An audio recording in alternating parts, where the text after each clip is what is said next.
Muhammad wa ali Muhammad sallallahu Allahumma salli ala Muhammad wa ali Muhammad.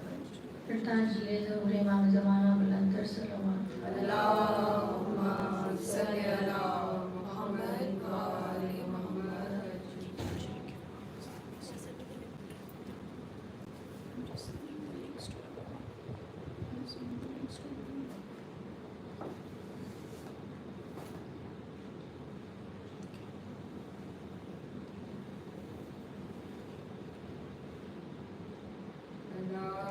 Allahumma salli ala Muhammadin wa ali Muhammad.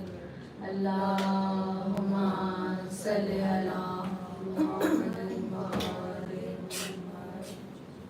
Allahumma salli ala Muhammadin wa ali Muhammad. A'udhu billahi minash shaitanir rajim. Bismillahir rahmanir rahim.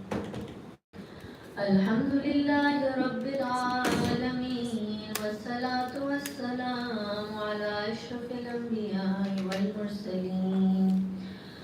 Khatimin nabiyyin bil qasim Muhammad sallallahu alaihi wasallam. وعلى أهل بيته الطيبين الطاهرين المعصومين المظلومين الذي يذهب الله عنكم الرجس أهل البيت ويطهركم تطهيرا.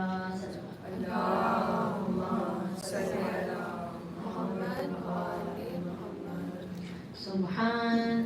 سبحانك لا علم لنا إلا ما علمتنا. رب اشرح لي صدري ويسر لي أمري واحلل عقدة من لساني يفقهوا قولي. أفوض أمري إلى الله بصير بالعباد. صلوات. اللهم صل على محمد وآل محمد. Assalamu alaikum wa rahmatullahi wa barakatuh.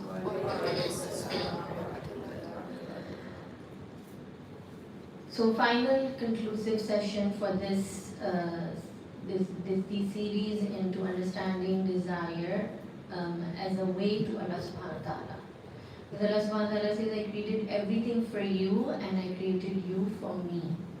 So everything has a purpose to serve, to evolve into something more perfect and evolve into something better. So the plants evolve and they become part of an animal that's a higher being. And from the animal, the human being. And then from the human being, there are the angelic realms and then higher and higher. A human being on this earth, I was listening to Khalil Jafar's talks, Sheikh Khalil Jafar's talks yesterday, and he says that the body is pregnant with the soul, and the soul has to evolve until it is birthed in the next realm. So our understanding is that in this realm, we must do everything to nourish the soul so that it is ready for its birth in the next realm. So just like a mother who eats well, nourishes herself, takes care of her diet, her activities, even what she hears, what she speaks, she knows it is becoming part of the birth that's going to take place. We are the ones who are carrying our souls, and that soul is going to birth itself in the next realm. And that is why we have to understand that each one of us is responsible for our own individual spiritual growth. If you look at a mother, if the sister of the mother who is pregnant with the child eats, it's not going to benefit the mother or the child. If the husband is eating something after the mother is already expecting the child, that food doesn't get transferred to the child. So the person who is responsible for the birthing of this child is the sole person who can now birth this child. And it is their responsibility, which is why the Holy Quran is saying that each soul shall bear the burden of its own soul, and even if their close relatives try to take on that burden, even if they try to do this, it's not going to be of any benefit. So each one of us has to reply and be accountable for our own souls on the day when we are going to be asked. And as I say, that in the present moment, we ourselves in every moment are accountable to Allah subhanahu wa ta'ala.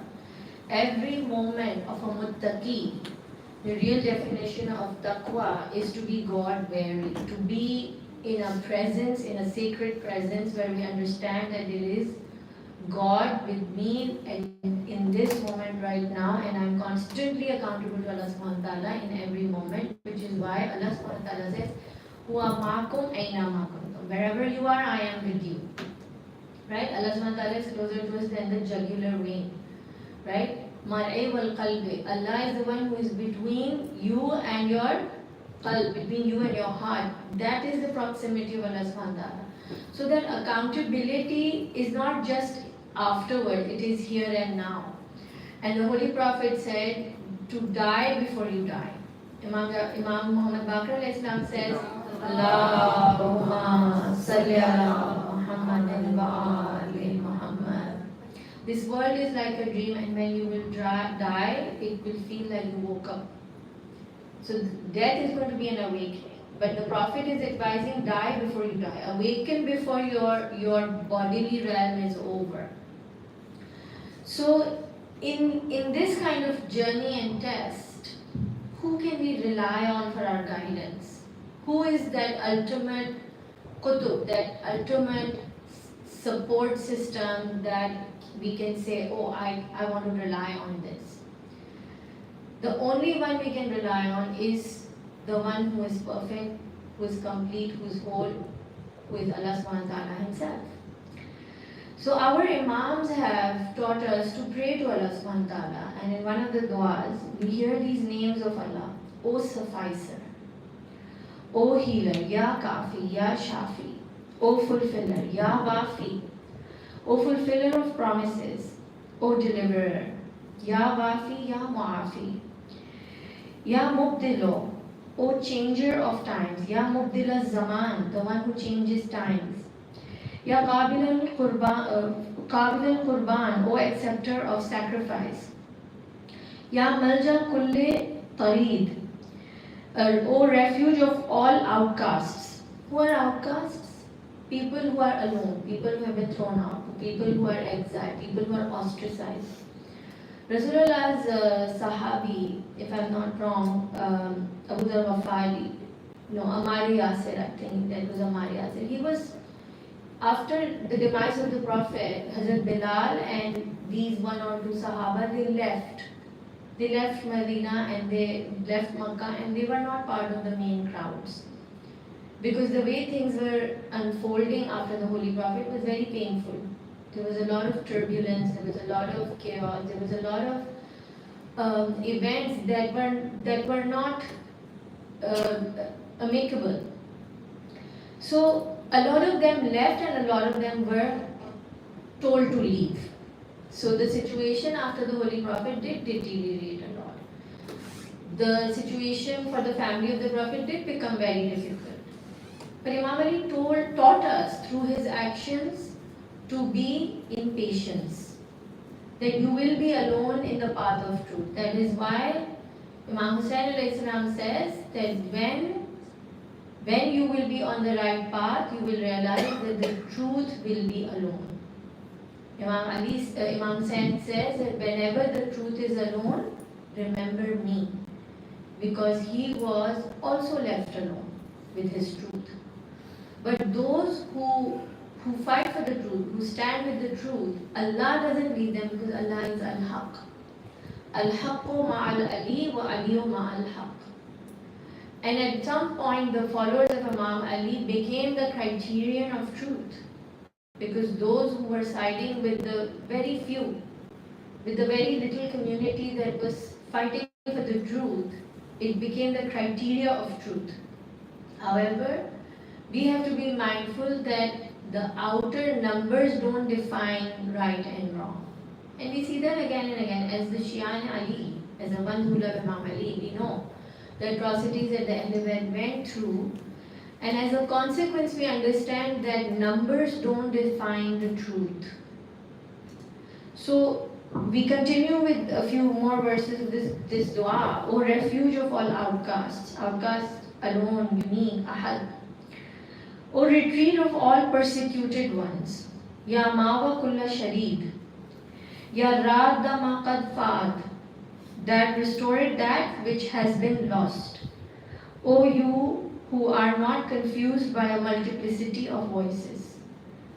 See, we say that there are so many voices, which is what we were saying in the beginning. There's so many voices that confuse us. So where do we run when there is a confusion?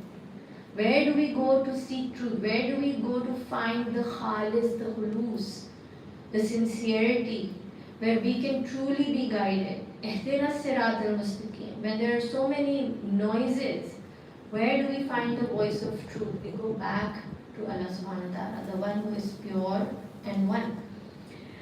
So you are the one who does not get confused by the multitude of voices. We do. We get confused. I get confused. I get doubtful. It's a human state, which is why Allama Hussain Tabatabai in his book Kernel of the Kernel gives a beautiful name of Allah to recite. And the name is the translation goes like this: the one who is the proof of the confused. The one who is the proof of the confused. Allah subhanahu wa ta'ala is the proof of the one who is confused. When minds are confused and in doubt, we go back to Allah subhanahu wa ta'ala. We pray to Allah subhanahu wa ta'ala. We stand with Allah subhanahu wa ta'ala. Because we are weak. We are not complete. We are not perfect. We are not whole in our knowledge. We can never be whole in our knowledge. We will always be striving. Allah is infinite. And someone asked, said, how long is this journey? So the mystic said, well, if the beloved is infinite, then the journey is infinite. Kulla yawmin huwa fi sha'n. In Surah Rahman, Allah says that in every moment you are shown a new manifestation of Allah subhanahu wa ta'ala. So Khalil Jafar says you will never be bored in this journey, because in every moment you will discover a new kashf, a new tajalli, a new manifestation of Allah subhanahu wa ta'ala, because you are on a journey seeking the infinite. And He will be revealing His infinite beauty to the one who seeks His face. Liqa Allah. In Quran, someone had asked me about a translation when we were doing Quran over here, and I really appreciate that when confusion arises, if we ask someone, we sit with someone, we come to a conclusion, discussion, it's really important. Because the Quran, the way it has been translated over the years, cannot be free from human bias. People will always mirror their own biases and human limitations in the translations of the Quran. So if we are really seeking the truth, if we are really seeking the original, the authentic translation, we must be now, aware of the root words in the Quran. And there are very good apps available now on the App Store. Quran Study is one of my favorites. It's a paid app. Analyze Quran is another one. Quran 365 is another one. Quran Explorer is another one. So they give you access to the root words. And it's very simple. You just tap on the word in the written verse and it will give you links to go to its root meanings. And it will give you the roots. And then you can start understanding the Arabic so that you can understand that, number one, Arabic is a very, very deep language. It holds many layers and veils because there are so many meanings to each word. And then you can understand that when you are seeking the truth and you will make that effort, remember the journey is ours, victory is God's. Our efforts will never be perfect. My efforts in doing whatever I'm doing is not perfect. It's completely flawed because I am flawed. How can something perfect and complete come through a person who is themselves flawed? It's not complete, it's not flawed. Any human being can never be complete. So when it comes to understanding, we strive, we make the effort. We go through the efforts and let Allah give you the result. Allah will bring the answers to you.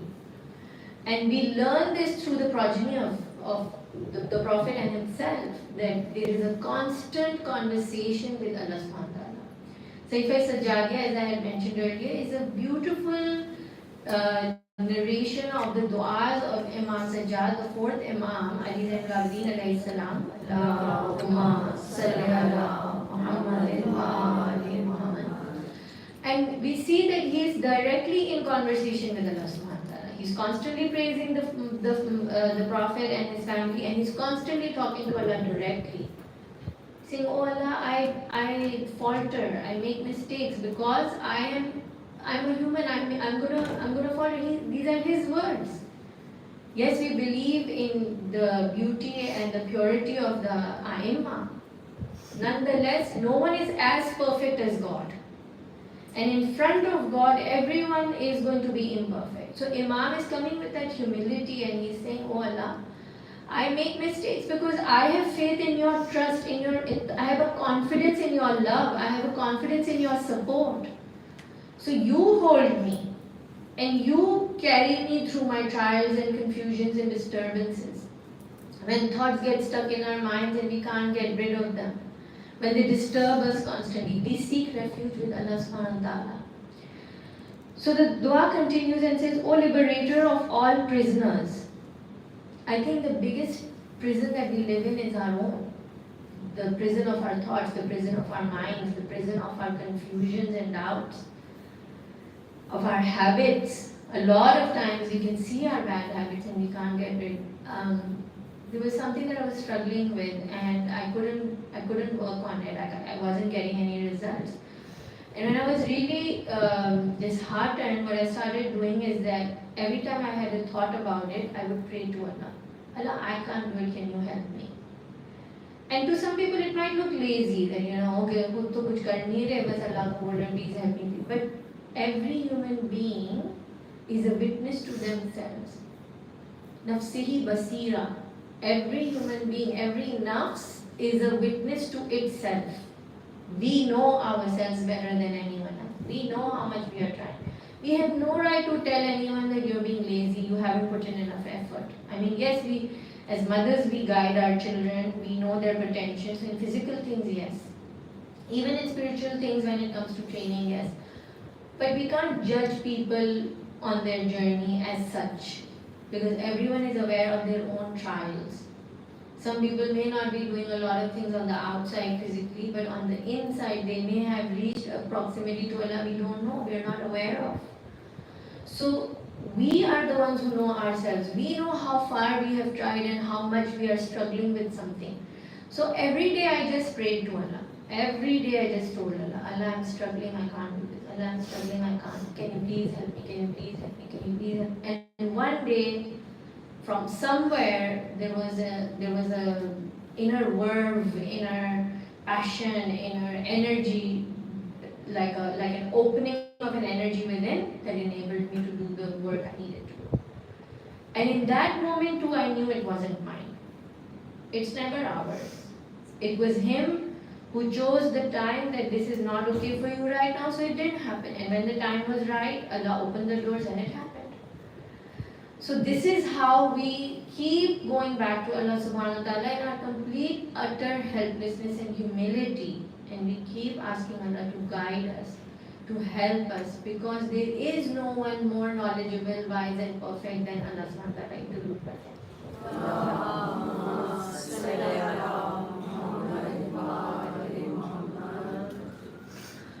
O enricher of the miserable poor, O protector of the frightened refugees, O you from whom alone are both destiny and disposal,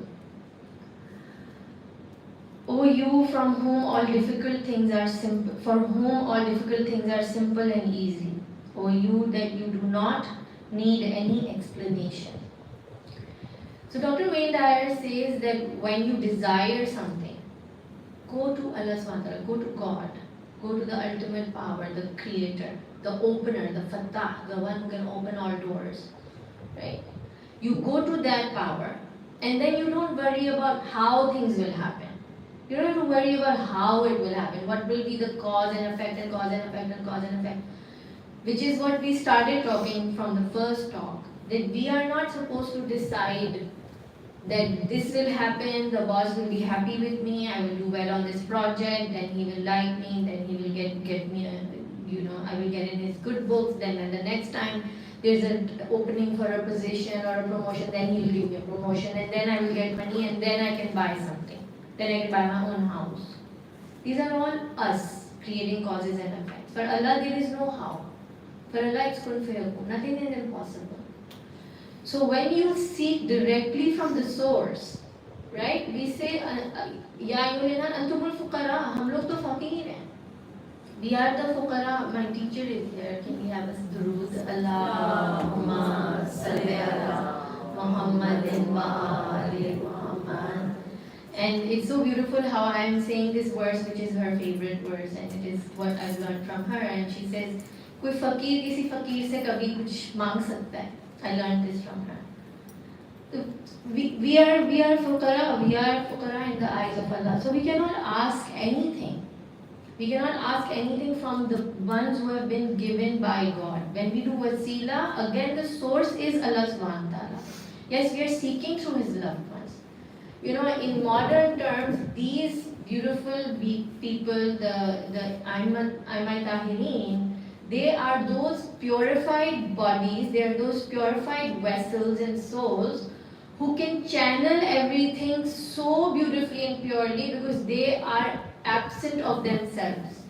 There is nothing within them of themselves. Now they are only a vessel of God, which is why we go through them. In modern day healing, the people when they do healing, they say, we use this as a channel. We go through the channel of the healer. Why? Because they worked on their souls. They have worked on their egos. So we feel that the healers are a cleaner vessel to receive from Allah subhanahu wa ta'ala. So this is what wasila is. We try to connect with the energy of the Aima because they are a vessel that connects us to God with the highest level of connectivity. If we want an antenna to connect to God, they become the highest and the most reliable source of connectivity because their vessels are so pure that the channeling through them becomes really pure. Which is why we go through them, but they are not the source. Right? They are not the source. Source is always and always and always going to be Allah subhanahu wa ta'ala, which is why when we read the du'as of the Imams, they themselves talk about their own dua, that we are weak, that we are not capable. Allah, you are the one who is capable. So, Imam Ali alayhi salam in his dua, Allahumma salli ala Muhammadin wa ali Muhammad, he talks in dua command and he says, Oh Allah, remove from me the sins that become a blockage for your blessings to reach me. Remove from me the sins that become a blockage for my desires to reach me. I've asked you for a dua, but I'm not getting the answer because I have become a block. Something with me has become a block. Right? And in modern day understanding and in my weak and small and imperfect understanding, the way I see it is our limiting beliefs. When I don't think Allah can give it to me, then Allah will not give it to me because Allah says, I am in the opinion of my servant. So if we are going to have this limited understanding of God, and if we think that this is not possible, then we will see that because our life mirrors to us what is within us. And if we can change that belief within us, then the outside is going to also get entangled and it will change. So this is why when it comes to dua, we are a responsible part in this journey of seeking and receiving. We are a conscious entity in this asking and receiving. How much is my vessel ready to receive? Wayne Dyer says that the bounty of God is like a gushing, flowing river. But if you are going to stand in the river with a tiny thimble, with a small vessel, then it is not him to be blamed. You have not expected this. You have not become ready. Rumi says if you want to receive love, if you want to be hugged, you must open your arms. You must be ready, which is what we said, that Rahman is the one who is giving to everyone unconditionally. But Rahim is that Rahmaniya of God which is given to those who seek, who ask, who create that communication and they create that bond with Allah where then there is an interaction where now you are seeking and asking Allah subhanahu wa ta'ala with humility, with your own neediness. And the more we understand that I'm needy, the more I don't know what I know, the more I don't know what to do, the more He can fill it. Right? There's a small story from a Sufi that a teacher went to a famous Sufi, he was a professor, and he heard a lot about this Sufi, so he goes to meet this teacher, and he says that, I've heard a lot about you, so what is it that you can teach me? And this teacher was also like famous teacher, so he felt like, acha dekhte hain kya hai, right? So the Sufi master asked him, would you like to have some tea? So he says, yes, I would like to have some tea. So he puts the teacup and he starts pouring into the teacup, but he keeps pouring and pouring and pouring until all the tea is spilling over and all the tea is all over the table, and the teacher feels like, oh my God, like, हम लोग समझते इतना चाय ले क्या, what is he doing? So तमीज़ नहीं है चाय डालने की. So he's pouring and pouring, like, what are you doing? Can you please stop? So the Sufi master says, well, I think that this is how your heart is. This is from a Sufi master who can see, right? Some teachers can see. It's like your heart is so full. There is no place in it for me to put anything. It's overflowing, it's filling. I can't give you anything. Because the ones who are seeking have a humility about seeking. They're really thirsty. And Rumi says, you don't have to go looking for what you want. Get thirsty and the water will find you. Get thirsty and water will find you. This is how desires work. We have to create the ihtiyaj, right? I have to be in that state of neediness to be able to receive what Allah has kept for me as my zadira, as my food, as my sustenance. So in this dua, the Imam is asking, "O you for whom all difficult things are simple and easy, just say yes." Bindar says, don't say how. We're not concerned with the how Allah will bring it to me. Our job is just to say yes. Yes, Allah, I'm thirsty. I want it. Have you seen a lot of people, you offer them support and they're like, no, I'm good. No, I will manage. I can do it. There is maybe an insecurity where people feel that I don't want to reveal to the other person that I'm needy. Because this proclamation of neediness, it diminishes the ego. Because the ego cannot feel supreme anymore, over and above something anymore. So the ego will say, no, I have it under control, I can manage it, I can do it. Because we feel like our position in the eyes of the other person should not diminish. Because with the give and take, we think that the one who is always giving is the one who is in a higher place. Right? But a lot of times that giving can become a source for the ego for it to feel better about itself. Which is why in a lot of traditions we are meant to ask and receive and open ourselves so that we can become aware of our own need to be higher. We can become aware of our own desire to be the giver. Right?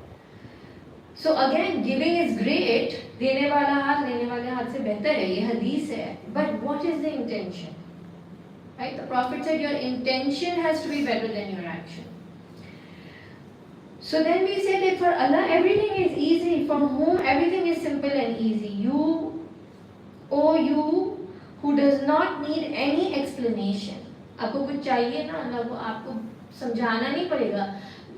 Sometimes children come to us and indirectly they're like, oh, my friend, she how she's struggling with her exams, so she asked me for help, so do you think I can go to stay over, do you think I can go and help her with her exams? And what they're actually trying to say is that, can I go for a day to spend with them? Because they feel like I need to give an explanation which will be convincing enough, right? So if we are asking Allah and we're saying, oh Allah, I need a bigger house, because I can have more guests, I can do majlis in it, I can do this. It's okay, yes, those are really beautiful intentions, but Allah can still give it to you. As long as you know in your heart that you are asking Allah only, He is the giver. And if there is a desire, then who will I ask if not Allah?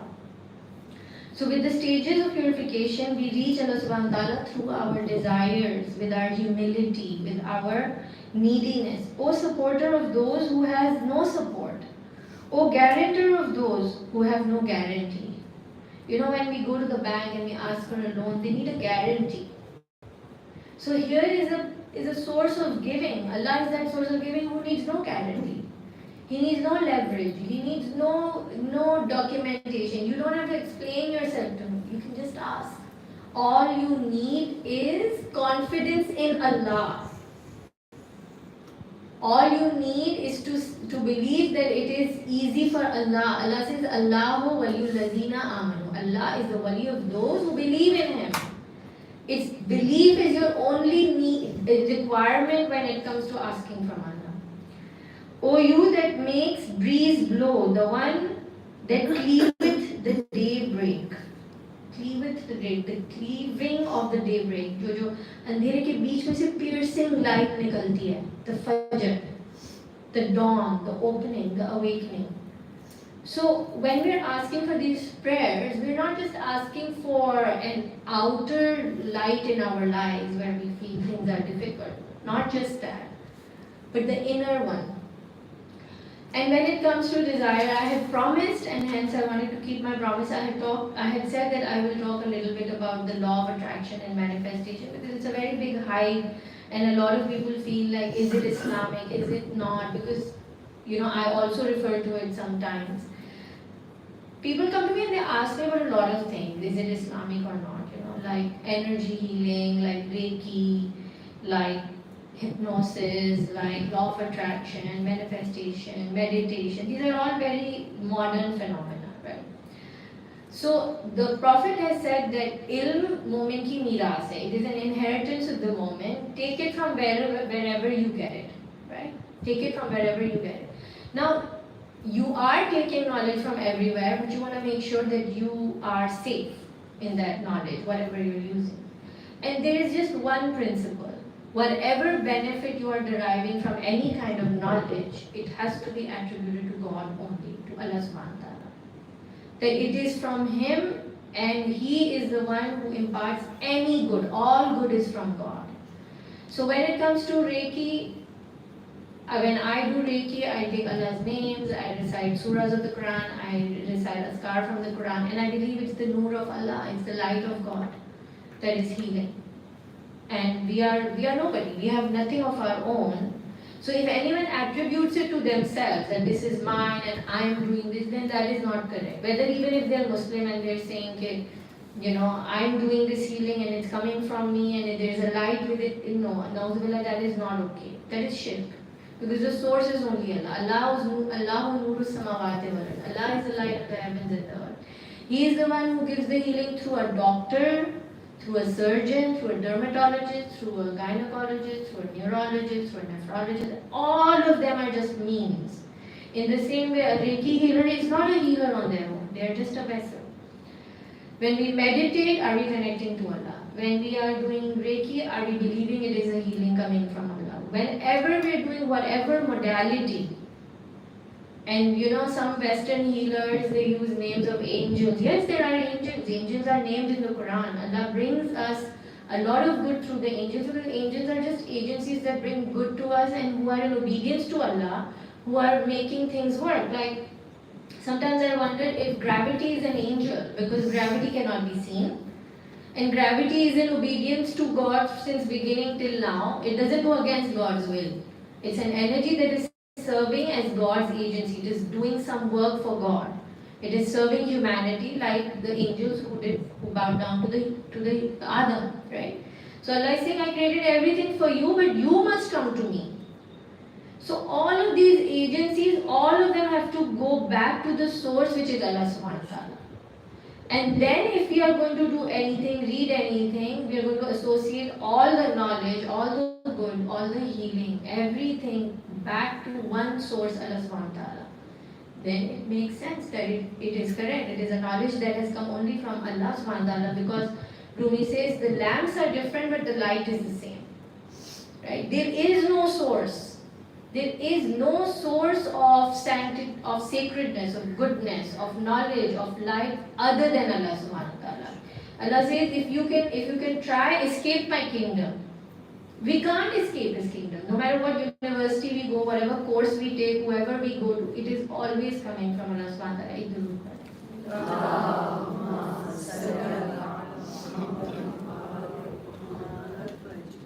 So when we come to this journey, which can be very daunting and confusing, we see that there are some ahadith that we can read to bring some understanding. And in khutbah number 86 of Imam Ali says, know that if one does not help himself in acting as his or her own advisor and warner, then no one else can be his advisor and warner. Okay, because in the end, you have to be your advisor and warner. In Nehrawan, if I'm not wrong, there were people who had their Qurans on the knees, on the head of the spearheads, right? And they were fighting against Imam Ali. They were Muslims. They had Qurans on the spearheads in Nehrawan, and Imam Ali was their opposer. Imam Ali told his army, he said, don't fall for this. This is fake. This is just the form. یہ تو صرف ایک ظاہری قرآن ہے جو انہوں نے اوپر اٹھا لیا ہے. اس پہ مت جاؤ. تم ناطق قرآن پہ جاؤ. تم حق کے ساتھ رہو. تم اپنے آپ سے تو پوچھو کہ حق پہ کون ہے. جب ہم اپنے اندر کی روشنی, اپنے اندر کے جوابات اور سوالات کو بند کر دیں گے, اپنے اندر کی ہدایت کو بند کر دیں گے, the inner prophet that Allah is saying وَنَفَخْتُ فِيهِ مِنْ رُوحِي, جب اس روشنی کو بند کر دیں گے تو ہم باہر میں فیصلہ نہیں کر پائیں گے کہ کون سی چیز صحیح اور غلط ہے. ایک طرف قرآن ہے, ایک طرف علی ہے. علی کہہ رہے ہیں یہ صرف ظاہری کتابیں, ان کا ڈھونگ ہے, اس پہ مت جاؤ, میری بات سنو, اپنی جنگ کو جاری رکھو. انہوں نے جنگ نہیں لڑی, اور جو نقصان ہوا وہ اس لیے ہوا کیونکہ انہوں نے اللہ کی طرف سے بھیجے ہوئے امام کی بات جو حجت تھی وہ نہیں سنی. اسی طرح امام حسین کا ساتھ نہیں دیا. اور جو ہم بار بار کہتے ہیں نا کہ لیتنی کہ ہم یا اللہ ہم اس وقت ہوتے امام حسین کے ساتھ, ہم کہتے ہیں نا کہ every day is Ashura and every land is Karbala. تو امام حسین, امام علی کو جنہوں نے اپوز کیا وہ اس لیے کہ وہ ان اپنی ظاہری جو ایویڈنس دکھ رہا تھا ان کو اس پہ چلے گئے. لیکن امام علی is saying no, that if one does not help himself in acting on his or her own advisor and warner, then no one else can be his advisor and warner. کیوں امام علی نے اتنی امپورٹنس دی ہے ہمارے اندر والے Warner کو, ہمارے اندر والے ایڈوائزر کو؟ کیونکہ اگر وہ سو جائے گا تو باہر کی بھی پہچان نہیں ہو سکتی. اس لیے سارا کام ہماری نیت, ہماری سنسیئرٹی اور انٹینشن کا اندر ہے, ورنہ ہم باہر سے بھی گمراہ ہو جائیں گے. If your soul has decided something, then your body will definitely follow. یہ حدیث ہے امام جعفر صادق علیہ السلام کی.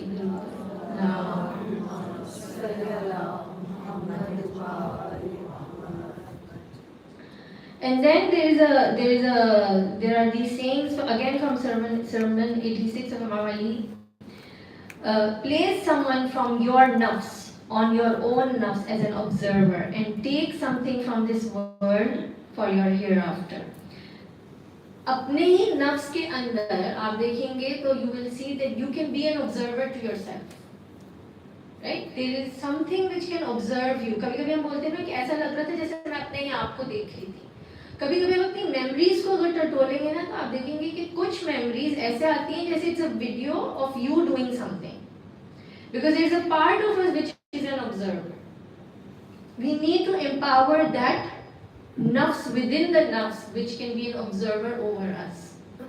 So that in that moment of crisis, in that moment of contention, aggression, کسی کے ساتھ argument ہو رہی ہے, کسی کے ساتھ کوئی بحث ہو رہی ہے, کسی کے ساتھ کوئی لڑائی ہو رہی ہے, کوئی moment of trigger ہے, تو وہ جو entity آپ کے اندر ہے اس کو آپ step back کر لیں. Let's step back. Let's detach ourselves. Let's not be completely entrenched. Not be one with it. We think we are our minds. We are not our minds. We think every thought we think is true. Thoughts are not facts. We are only the observer. The truth within us, the haqq within us, the true advisor within us is an observer of whatever we are acting on the outside. We are the observer of our thoughts. We are the observer of everything that goes through our mind. Now, when we become the observer of our thoughts, we realize that thoughts are not from me. They are just thoughts. But if I'm completely attached to my thoughts, then I'm going to keep on acting on those thoughts as if that is me. And those thoughts can be very antagonistic, very hateful, very क्या कहते हैं उसको instinctive, बस वो सोच आई और आपने उस पर act कर लिया. तो Rasulullah gave a little advice to his fellows, his sahaba, and he said कि आपने मुंह के अंदर एक छोटा सा बीज रखें, stone रखें, ताकि जब भी आपको कुछ बोलना हो तो वो seed निकाल के आपको बात करनी पड़े, ताकि you have this pause before you act, a pause before you are doing something, so that you have that moment of reflection. And our 9 days of discussion before has been about taking that pause. पहले intention set करना है. And I said that people will say, hey, हर चीज़ से पहले intention set करना है. Yes, हर चीज़ से पहले intention set करना है. हर चीज़ से पहले pause लेना. मैं क्यों कर रही हूँ? Yesterday when I was, day before yesterday I was at a niyaz and I really felt like eating a lot of dal. ते मज़े की दाल थी. And then suddenly I realized, what is my intention? Why am I eating it so much? You know, just thinking. Do I even have an answer? Wajah kya hai? You know, it's an interesting exercise to know yourself. Why was I doing it? Suddenly, you catch yourself. And so these little tiny, very insignificant moments can become a portal, a doorway into yourself, a reflection within the self. Then Imam says, weigh yourselves before you are weighed. Assess yourselves before you are assessed. And then a beautiful hadith from Imam Ali ibn Abi Talib alayhi salam. Allahumma salli ala Muhammadin wa ali Muhammad. And I'm quoting it again from Mullah Faiz Kashani's book Spiritual Mysteries and Ethical Secrets, page 351. Allah is a drink for his close friends. When they drink of it, they are intoxicated. When they are intoxicated, they are enraptured. When they are enraptured, they are happy. When they are happy, they are overcome with grief. When they are grieved, they become sincere. What is this dichotomy that the minute Imam is saying when they are happy, they are overcome with grief? Would anyone like to share their insight? Chandra? I think it means that if there's grief, then there's that emptiness of feeling of what is more. And there's an opportunity to see where you go. Beautiful. My time should probably be one. Thank you so much for sharing. Yes, I think that this is what it is. It gives you an insight into your ego and emptiness. And to me it seems like there is a sudden happiness to have seen a tajalli of Allah subhanahu wa ta'ala, to have found Allah subhanahu wa ta'ala. Because it says, when they drink of it, they're intoxicated. When they're intoxicated, they're enraptured. When they're enraptured, they're happy. That bewilderment. You know, that first sight of Laqa Allah, the Wajhullah that Quran talks about. This is what I was saying, that in the Quran, the translation has to be, you know, we want to see the root words, because so many times the reward of an action is not pleasure. You know, there's so many different rewards Allah has written for different actions if you go into the translation of the Arabic root words. And sometimes Allah says that their reward will be witnessing the face of Allah subhanahu wa ta'ala. Right? The witnessing of the face of Allah subhanahu wa ta'ala. So there's a bewilderment of realizing the beauty of Allah and perhaps the grief how far I am. And how much I seek that beauty, how much I want to get close to that beauty that has shown a slight slither of its light, a little glimpse of how beautiful it is and how far I am. And how much I'm yearning for that beloved. Rumi says that this life is just so that the lover can experience the bereavement of the beloved so that the sweetness of reunion can be overwhelming. So you can experience that reunion with the beloved. When they are happy, they are overcome with grief. When they are grieved, they become sincere. When they are sincere, they seek Him. What happens when the love of a loved one makes us go into a state of pain when we are away from them? You know, there's a real humility. There's a breaking of the nafs. There's a breaking of the ego, because the pain of that distance breaks you from the inside. It removes the veil of I am this and I am that and I am that, and the pain within becomes so strong that you're like, you know what, I'll do anything if I can be with you. I'll do anything to make this work, right? And this is what this is, that when they are grieved, they become sincere. They become sincere, and when they are sincere, they seek Him. When they seek Him, they find Him.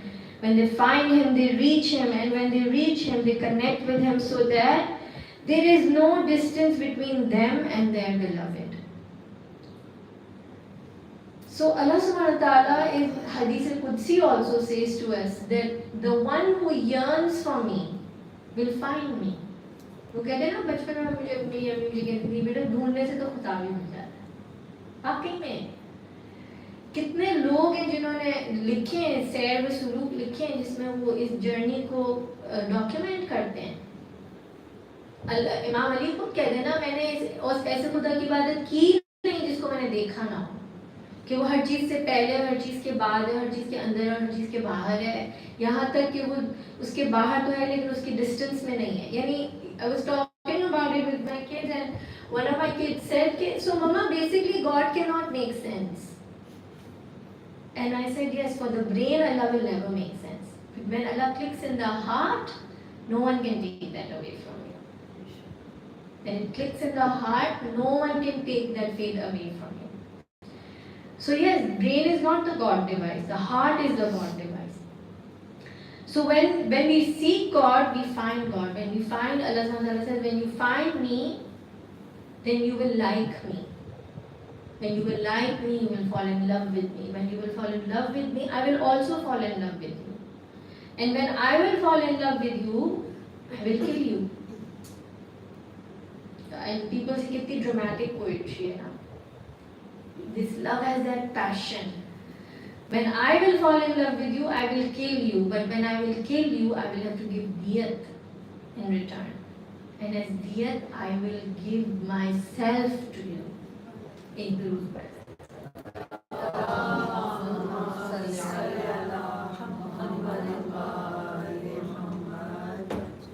So we see that Allah subhanahu wa ta'ala has kept a path for us.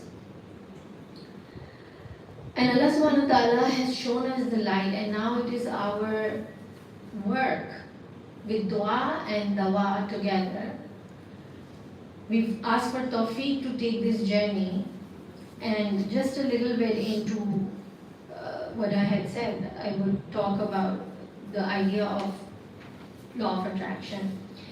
So there are three people who I feel gave a good understanding of this phenomena, law of attraction. Law of attraction is something which is mentioned in the Quran as when you change yourself, you can change the outside. Right? So if you're seeking something on the outside, you got to see what is within you. And Dr. Joe Dispenza says you don't get what you want, you get what you become. Because this world is a mirror of who you are. You want love, you become love. You want generosity, you become generous. Right? So we understand now that we are mirroring this. Deepak Chopra says that you are not in the universe, you are the universe, which is what Imam Ali says. You think you are a small entity, but the entire universe is within you. So in that sense, when we draw the parallels, we can take information which is part of the Maktab-e Ahl-e-Bayt, from the knowledge that we get from Ahl-e-Bayt. And we consider that chain of narrators that comes from the Ahl-e-Bayt as more powerful and as more reliable, because we know that they were closest to the Prophet. So and then there is another Dr. Tara Swart who also gives us an understanding, but the one I found most closest to our belief system is from, because Dr. Tara Swart has given levels through neuroscience, scientific point of view, because she's a neurologist, basically.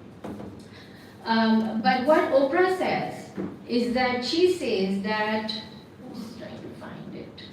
Yeah. So Oprah says that the first level is that you become what you believe. You become what you believe. Like we had mentioned earlier that someone came to Ayatollah Behjad and said, give us an advice, and he said, just practice what you know. There is so much we know, we are not practicing it. Right? Yesterday when I was listening to Sheikh Khalil Jafar, he said that, 2 rakat of an alim is better than hundreds of years of worship of an abid. 2 rakat of the alim is better than 70 rakat of the abid. And then he said, let me clarify who is an alim. Alim is the one who practices what he says. That's what he said. So really, like, that is an alim. It's not me sitting here. I'm not even close to it. So don't take my word for it, because alim is not just someone who can read things like me. Alim has to practice it. And may Allah enable us. May Allah enable me first that whatever I'm saying I can practice it. So you become what you believe, then set the soul in its aligned goals. So you go to your deep inner part of you. Like we said, not saying that I desire abundance, but I desire a feeling deep within me which makes me feel like I'm abundant. Imam Ali said the richest amongst you is the one who is the most content. Because the most content is the one who is surrendered to the present moment and who is happy with what Allah has chosen for them. And if your heart, your soul is telling you that you must work hard, you must do this, you must do that, then again, aligning with your soul's goal, going deeper. Not the voices like we said, not the noises outside, the deep inner voice. And then trust the process. People say trust the process. We say faith it till you make it. Not fake it till you make it, but faith it till you make it. Trusting the process means to be patient. We have so many ahadith on patience. I recently read a really beautiful one, I can't recall right now. But Quran is talking about Inna Allah ma'as sabirin. It's an active sabr, it's an active patience where not, people think that sabr means कि आप बस चुप होके बैठ जाएं और बस जो हो रहा है उसमें अल्लाह को अल्लाह तेरा शुक्र. This people think is sabr, but you can't accept abuse, injustice, all of that. Then there is an active sabr. People say you become aggressive, you fight for your right, you go to the court, you do this. वो भी आप करें when Allah guides you to do that. But what is truly practiced patience? What is the true practice of patience? That you are in a constant state of communication within yourself in that moment of pain within yourself with Allah. You have to be actively in conversation with Allah. मुझे hurt हो रहा है. Allah, I don't know what to do. Please guide me. Let me do the right thing. I don't know how to go through this. I don't know how to find contentment. I don't know how to surrender to you. I need you. I'm holding on to you. Like you're grabbing for your life in every moment. That is active sabr. And then act from inner alignment. First is trusting the process. So trusting Allah subhanahu wa ta'ala with direct conversation with Allah subhanahu wa ta'ala. And then acting with alignment to that within you. That soul, that voice of God, that connection with God that is coming into your heart, you stand firm by it. Because Imam Hussain al-Islam taught us that while the entire world is against you, truth will stand alone. So don't go on the numbers, don't go on the outside, जो सब लोग कर रहे हैं वो मैं कर रही हूँ, जो सब लोग पढ़ रहे हैं वो मैं पढ़ रही हूँ, जो सब लोग believe कर रहे हैं वो मैं believe कर रही हूँ, because it's anam, it's the cattle.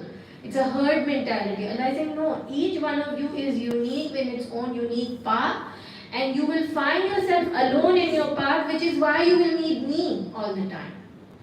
अलस्तु भी रब्बिकुम क़ालू बला, क्या मैं तुम्हारे रब नहीं हूँ? तो अल्लाह ने हमें अपने आप से ये डायलॉग सिखाया. जैसे हम बच्चे को बोलते ना, बोलो मामा, बोलो मामा. Allah is saying, say this, क़ालू बला, yes, you are my Lord. अच्छा फिर मैं जब तुम्हारा रब हूँ तो तुम्हें फिर किसकी फिक्र है? پھر توکل کرو اس لمحے میں جب فیتھ کی بات آئی, جب سچ کی بات آئی, جب حق کی بات آئی اور تم اکیلے تھے, تو کیا میں تمہارا رب نہیں ہوں؟ الستو بربکم, کیا میں تمہارا رب نہیں ہوں؟ تو تم کہو ہاں اللہ تو ہے میرے ساتھ, پھر اس سے زیادہ مجھے کس کی ضرورت ہے؟ And that is how you align and act from your inner alignment. مالک یوم الدین, اللہ سبحانہ تعالیٰ کہہ رہے ہیں کہ صرف میں مالک ہوں تمہارے اس لمحے کا جب تمہیں جواب دینا ہے. تو ایسا نہ ہو کہ تم لوگوں کی باتوں میں آ کے کوئی ایسا کام کرو جس کے بعد تم میرے سامنے کھڑے نہ ہو سکو. اگر میرے سامنے کھڑے ہو کے کانفیڈنس کے ساتھ تم کہہ سکتے ہو کہ ہاں اللہ تجھے حاضر و ناظر جان کے میں نے یہ کام اپنی دل کی سچائی اور پاک نیتی سے کیا, تو بس پھر اس کے بعد آپ کو ڈرنے کی ضرورت ہی نہیں ہے. Daily thankfulness, gratitude, daily thankfulness. Oprah says, I don't say thanks because I have everything because I say thanks. And it's not about everything, it's about holding on to the faith. Remember that sometimes when we don't get something in the world, like say health, like abundance, like money, like partner, it can become a means of mایوسی for us. جب ہمیں وہ نہیں ملتا تو ہم اللہ کی ذات سے مایوس ہونے لگتے ہیں, رائٹ؟ تو اللہ سبحانہ تعالیٰ سے جب یہ مایوسی آنے لگے تو اس کا مطلب ہے کہ اب اللہ تعالیٰ کی جو ڈیسیژن ہے میری لائف کے لیے اس میں right now I am not able to surrender, number 1. But number 2, میں بھی میں اللہ تعالیٰ کی ذات سے اس لیے مایوس ہو گئی ہوں کیونکہ میں سمجھتی ہوں وہ اس کو دے گا تو مجھے نہیں دے گا, اتنا دے گا تو اس سے زیادہ نہیں دے سکتا, یا میں اس لائق نہیں ہوں اس لیے مجھے نہیں مل سکتا. تو یہ اللہ تعالیٰ کو لمٹ کرنے والی باتیں ہیں. Allah is unlimited, his treasures are unlimited. تو اگر آپ کو لگ رہا ہے کہ دنیاوی چیزوں کی وجہ سے آپ کے اوپر ایک مایوسی آ رہی ہے, تو اللہ سے ہم یہ بول سکتے ہیں کہ یا اللہ تو وسیلے اور ذریعے اور رستے بنانے والا ہے, لیکن یہ چیزیں تو مجھے عطا کر دے. شاید ابھی میں اس لیڈر کے اس سٹیج پہ ہوں جہاں پر ایمان کے لیے مجھے کچھ اسی چیز کی ضرورت ہے, پھر آپ اس کے لیے محنت کر سکتے ہیں. پھر آپ کو شرمانے کی ضرورت نہیں ہے کہ حلال روزی کمانے کے لیے مجھے شرم آ رہی ہے, نہیں, آگے بڑھیں, جائیں, کمائیں, تاکہ آپ کی سینس آف ڈیپریمیشن, آپ کا لیک آف گریٹیٹیوڈ آپ ہٹا سکیں. کیونکہ اللہ تعالیٰ نے قصب حلال کو عین عبادت کا ہے, کہ حلال کمائیں وہ آپ کے لیے عین عبادت ہے. ہاں, لیکن جہاں تک اسراف کی بات ہے, جہاں گوئنگ بیونڈ کی بات ہے, تو میں اکثر یہ بات سوچتی ہوں کہ امام علی نے کہا کہ اگر تمہاری ضرورت سے زیادہ تمہارے پاس ہے, یعنی what you need in every way, physical, mental, emotional, spiritual level پہ جو آپ کی ضروریات ہیں, جیسے ہم نے میزلوز ہائرارکی ڈسکس کی تھی, اگر تمہاری ضرورت سے زیادہ ہے تمہارے پاس, تو شاید کسی اور کا ہے آپ کے پاس. We have to be mindful of that. کہ ہماری ضرورت سے زیادہ ہے اگر, تو اس کا مطلب ہے کہ کسی اور کا حق شاید ہمارے پاس ہے. We need to be careful about that. So daily thankfulness, and then finally faith in the timing of God, which is divine orchestration, which is surrendering to life's flow. Surrendering to life's flow then is کہ آپ کو جو کرنا تھا وہ اب آپ نے کر لیا, اس کے بعد آپ اللہ تعالیٰ پہ یہ یقین رکھیں کہ اگر یہ آپ کے لیے اچھا ہے تو آپ کے نصیب میں آپ کو مل جائے گا. ایک چیز, کہیں بھی یہ نہیں سوچنا کہ اللہ نہیں دے سکتا ہے اس لیے نہیں دے رہا. وہ دے سکتا ہے مگر نہیں دے رہا کیونکہ اس میں کچھ اچھا ہے. اللہ دے تو سکتا ہے لیکن اس لیے نہیں دے رہا کیونکہ میرے لیے اچھا ہے کہ وہ نہ دے. قرآن میں کہا ہے نا کہ there is something that you think is good for you but it is bad for you, and you think it is bad for you but it is good for you. اب آپ نے جب سب کچھ کر دیا تو پھر be honest with yourself کہ you have to have the faith in God's timing and God's decision. کہ اگر آپ کے لیے اچھا ہے تو اپنے وقت میں آپ کو ملے گا, اور اللہ دے سکتا ہے مگر نہیں دے رہا کیونکہ اس میں بھی آپ کے لیے کچھ اچھا ہے. تو surrendering to the flow means this.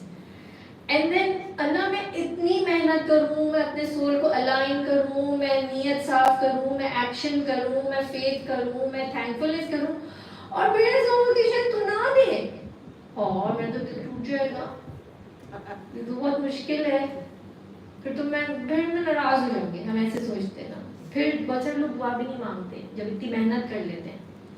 تو شروع سے the thread of thought has to be کہ اللہ I'm going to now see this is what we have to hold and bring to wholeness in one place. The whole thought is, it is possible for Allah to give me no matter what it is. Suleman की हुकूमत सुलेमान ने मांग ली, पूरा confidence था कि वो दे सकता है, ठीक है, वो कॉन्फिडेंस है. और साथ ही साथ ये कॉन्फिडेंस भी है कि अगर ये मेरे लिए अच्छा नहीं है और मेरे लिए अगर नहीं अल्लाह ताला ने प्रोवाइड किया, तो नंबर 1 एक तो वो मेरे लिए अच्छा है, बट मुझे तो नहीं समझ आएगी ना कि वो मेरे लिए अच्छा है, तो अल्लाह मुझे संभाल रहा है. उस डिसअपॉइंटमेंट में, उस डिसकंटेंटमेंट में, उस बेहाली में, उस मायूसी में अल्लाह ही मुझे संभाल रहा है. From the beginning of your journey these two thoughts have to stay with us. वो completely capable है देने का, so I have 110% confidence कि वो दे सकता है. But at the same time अगर नहीं देगा तो वो मुझे संभाल लेगा और संभाल रहा है. इस चीज़ में तवक्कुल के साथ, अपने पूरे कॉन्फिडेंस के साथ जब हम अल्लाह की तरफ जाएंगे, तो उस नेमत का मिलना भी रूह के लिए अच्छा होगा, उसका ना मिलना भी रूह के लिए अच्छा होगा, उसका देर से मिलना भी रूह के लिए अच्छा होगा, क्योंकि आपकी नीयत सही जगह पे थी और आपने अपने सोल से काम किया है. It's not a physical endeavor, it's a completely holistic endeavor. एक जरूर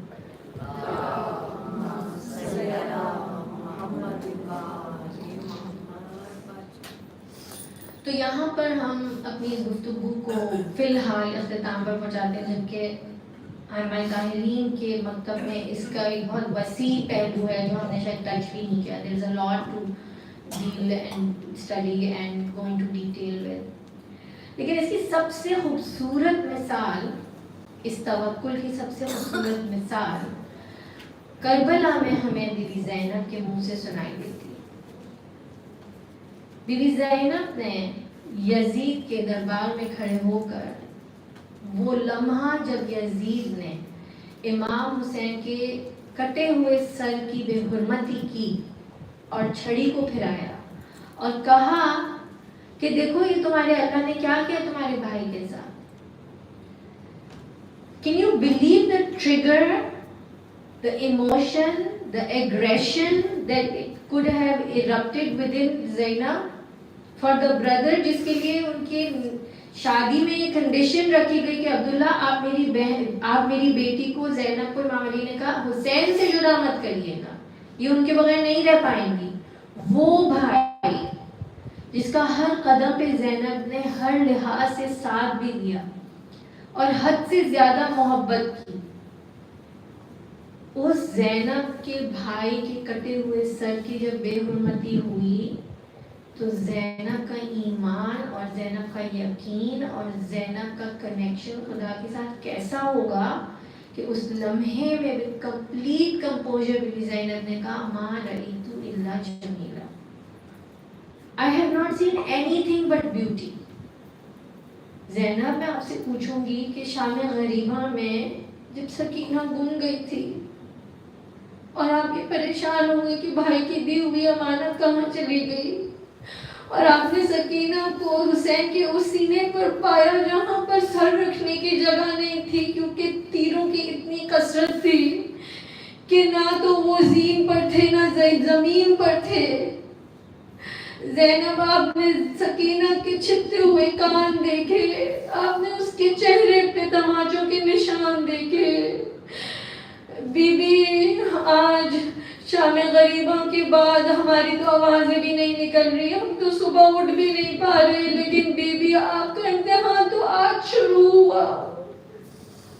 उस थकन और उस तकलीफ के बाद जब पूरे खानवादे रसूल को ज़िबह कर दिया गया आपकी आंखों के सामने, और ये मौका तक न दिया गया कि अपने प्यारों को कफन देकर दफनाया जा सके, उस लहू लहान मैदानी करबला को कैसे अपने विदा कहा होगा, जहां चलते चलते जमीन करबला से लेके शाम और कूफा की तपती जमीन पर गरीबुल वतन सज्जाद ने अपने गले में तोप पहने, हाथों में हथकड़ियां पहनी, पाँव में बेड़ियां पहनी और ज़ैनब देखती रही, यहाँ तक कि वक्तन फवक्तन बच्चे जब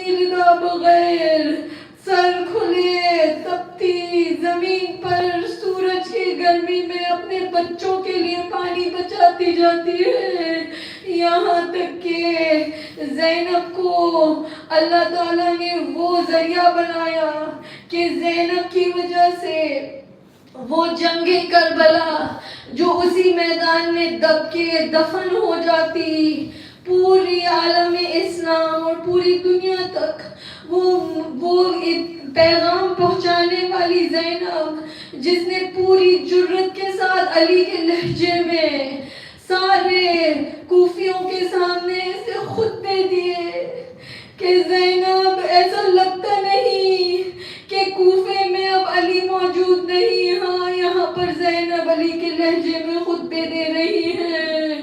ارے وہ مقام بھی دیکھا زینب نے جہاں لوگوں نے آ کر ترس کھایا اور صدقے دینے شروع کیے، زینب نے بتایا ارے ہم آل رسول ہیں، ہم صدقے نہیں لیتے۔